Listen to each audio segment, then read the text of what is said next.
হালিমাতুস সাদিয়া। তিনি আসতেছিলেন, তার বুকে দুধ ছিল না, তার একটা সন্তান ছিল পালক, তাকে খাবারের জন্য খুব কষ্ট করত। মা হালিমার বুকে দুধ ছিল না, তাদের একটা ওঁট ছিল, বকরি ছিল, ওই ওঁটেরও বাহনও কি ছিল না, ওগানে দুধ ছিল না। এত কষ্ট তারা করেছিল। এমনকি তারা তখন তো তাদের যানবাহন ছিল, ওঁটটাই ছিল তাদের আসা যাওয়া।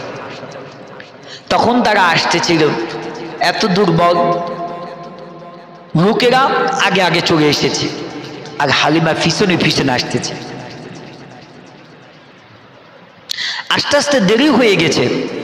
আর এই দিক দিয়ে যারা এসেছে বণিকরা, তারা বনি শ্রেণীর সন্তানদেরকে তারা নিয়ে গেছে। অর্থবিত্ত একটা চুক্তিতে দিরহাম দিনমহল দেওয়া হবে, একটা চুক্তিবদ্ধ হয়ে তারা তাদের সন্তানদেরকে নিয়ে গেছে। সকলের শেষে আসলেন হালিমাতুস সাদিয়া।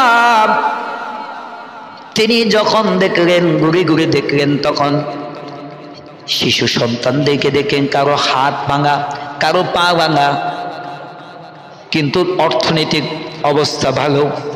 কিন্তু ওই ঘরের মধ্যে একটা সুন্দর ফুটফুটে সন্তান।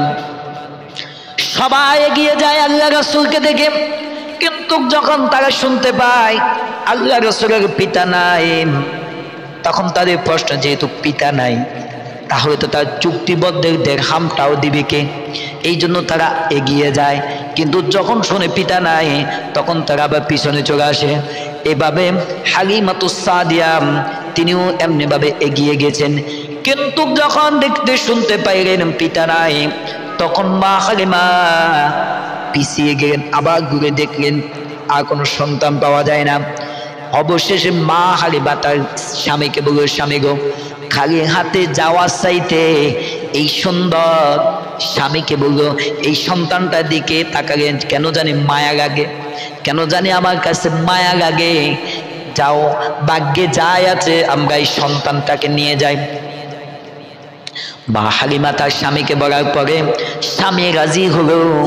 কিন্তু রাজি হওয়ার পরে যখন আল্লাহ রসুলকে কোলে নিলেন, মা হালিমা বললেন, শিশু মোহাম্মদকে যখন আমি কোলে নিলাম, তখন আমার বুকের দুধ আল্লাহ জানে কিভাবে হয়ে গেল।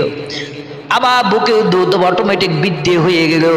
আমি আমার সন্তানকে দুধ পান করাইলাম এবং শিশু মোহাম্মদকেও আমি দুধ পান করাইলাম। এরপরে আমরা যখন আমাদের ওটের নিকটে গেলাম, গিয়ে দেখলাম যে ওটা তো দুর্বল ছিল, যার ওখানে কোনো দুধ ছিল না। আমরা গিয়ে দেখলাম আমাদের দুই ওটে দুধ ভর্তি ওরান হয়ে গেল। আলহামদুলিল্লাহ, সুবহানাল্লাহ। এটা কার বরকতে? এটা কার বরকতে? মুহাম্মদ সাল্লাল্লাহু আলাইহি ওয়াসাল্লামের বরকতে। মা হালিমা বললেন, আমি আশ্চর্য হয়ে গেলাম, এই শিশুকে কোলে নেওয়ার সাথে সাথে আমার বুকের দুধও বৃদ্ধি হয়ে গেল, আমাদের ওটের দুধও বৃদ্ধি হয়ে গেল। রাত্রটা আমরা অতিক্রম করলাম।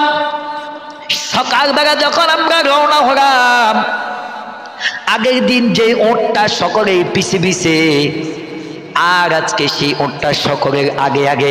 সুবহানাল্লাহ কইতেন না? লোকেরা জিজ্ঞেস করো, ওরে হালিমা, এটা কি গতকালকে ওটটাকে? হালিমা বলল, এটাই তো গতকালকে সেই ওটটা। তারা আশ্চর্য হয়ে গেল। এভাবে তারা সকলের পূর্বে তাদের গন্তব্যে চলে গেল। চলে যাওয়ার পর মা হালিমার যেই ওটগুলো ওখানে ছিল, ওখানে আরো আশ্চর্য ঘটনা আল্লাহ তাআলা রাসূলের মাধ্যমে কিভাবে তাদেরকে দিলেন, যে যখন তারা বাড়িতে চলে গেল, যাওয়ার পর এখন তো শিশু মোহাম্মদকে তারা লালন পালন করতেছে। সকালবেলা তাদের ওটগুলো নিয়ে যায়, বকরিগুলো। তখন তো বকরি লালনে কি ছিল, আমাদের দেশে যেভাবে এখন সচরাচর মানুষ গরু বকরি চিনেন তো কি, ছাগল। বকরিকে কি বলে? ছাগল। আমরা যদিও ছাগল যারা লালন পালন করে, আমরা তাদেরকে একটু অন্য চোখে দেখি। আসলে অন্য চোখে দেখার কিছুই নয়, আল্লাহ তারা প্রত্যেক নবী রাসূলকে দিয়েই বকরি চড়াইছেন। কি চড়াইছেন? কি চড়াইছেন বলেন তো? কেন চড়াইছেন? এটারও একটা হিকমত আছে। কারণ বকরি জিনিসটা খুব একটু ভিন্ন রকমের। আপনি 10-12টা একসাথে নেন, অজ্ঞা ইমি দৌড় দিব, অজ্ঞা ইমি দৌড় দিব, অজ্ঞা হিসেদি দৌড় দিব।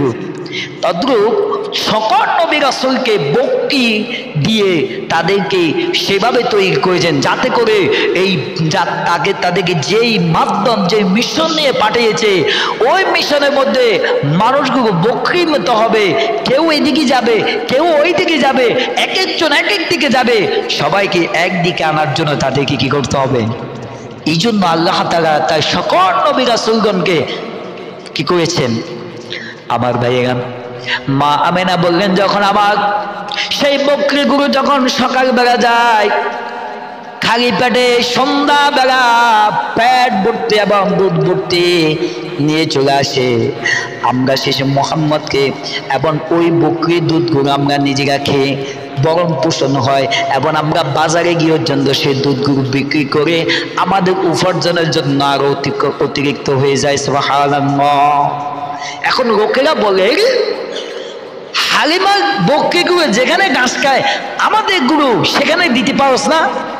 কারণ হালিমার বকরিগুলো দুধ ভর্তি নিয়ে আসে না, অন্যদের বকরি কি তারা খেতেও পারে না, এরা বাজারে বিক্রি করে আর অন্যরা খেতেও।